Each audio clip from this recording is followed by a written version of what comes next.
Welcome back to the Drexel Sports Zone, the show where we recap all things Drexel and Philadelphia sports. I am your host, Luciano Duffy. Let's jump right into it. This past week has been rough for Philadelphia sports fans.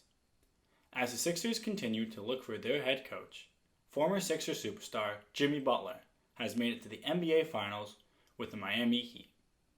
In a sign-and-trade deal back in December, the Sixers sent Butler to Miami and received Josh Richardson in return.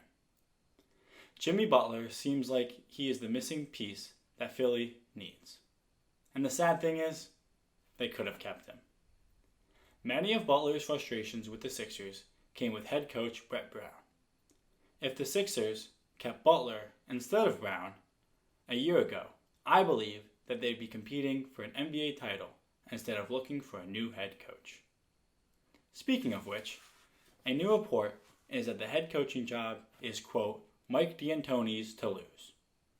Mike D'Antoni has been the head coach for the Rockets for the past 4 years. He recently was fired for not getting the most out of his players and underperforming. Where have I heard that before? Mike D'Antoni comes with the hope that superstar James Harden will come to the Sixers in the next few years. Harden is a superstar guard and would add a much-needed three-point shot to the Sixers lineup. This just in, the Los Angeles Clippers have parted way with their head coach, Doc Rivers. Doc Rivers is an excellent coach and is definitely now on Philly's radar. More on that next week. In the world of the Flyers, it is another signing. This time, it's defenseman Robert Hagg, who signed a 2-year, $3.2 million contract extension. He was already under contract, but this well-deserved raise keeps him on the team for a couple more years. Not the most flashy player, Hagg is a great rotational guy that the Flyers can rely on in their later shifts. His teammates love him and are extremely happy he's back with a little more money in his pockets. With this move, they have also made Shane Gossenberg available for trade. This comes with no surprise, as his name has been in trade talks for years. He is currently being overpaid, doesn't have a great relationship with the coaching staff, and has seen his offensive production really fall off.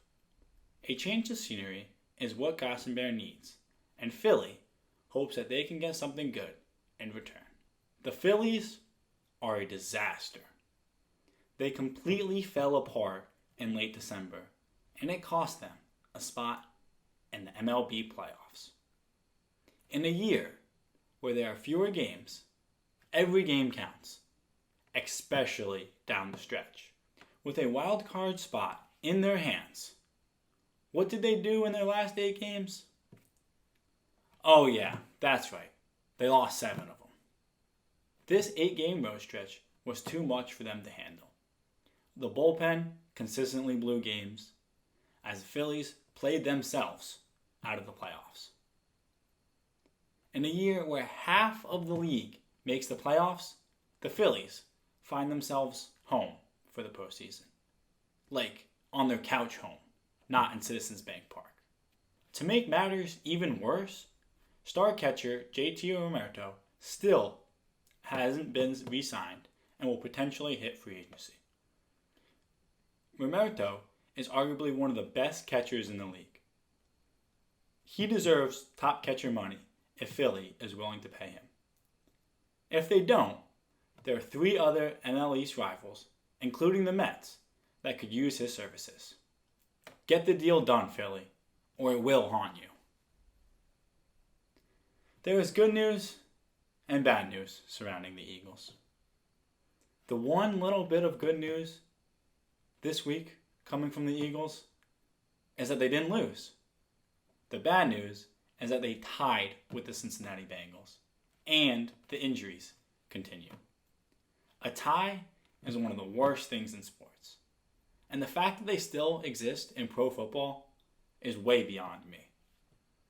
After a late scramble by Carson Wentz in the fourth quarter, the Eagles tied the game 23-23. In overtime, neither team gained much traction.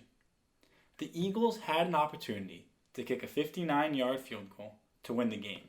However, a false start on the offensive line pushed Doug Peterson to punt the ball, solidifying this tie. Philly fans were not happy that the field goal wasn't attempted and that head coach Doug Peterson, quote, played for the tie instead of going for the win. Carson Wentz still isn't playing well. He threw 2 more picks to bring his total to 6 through just 3 games.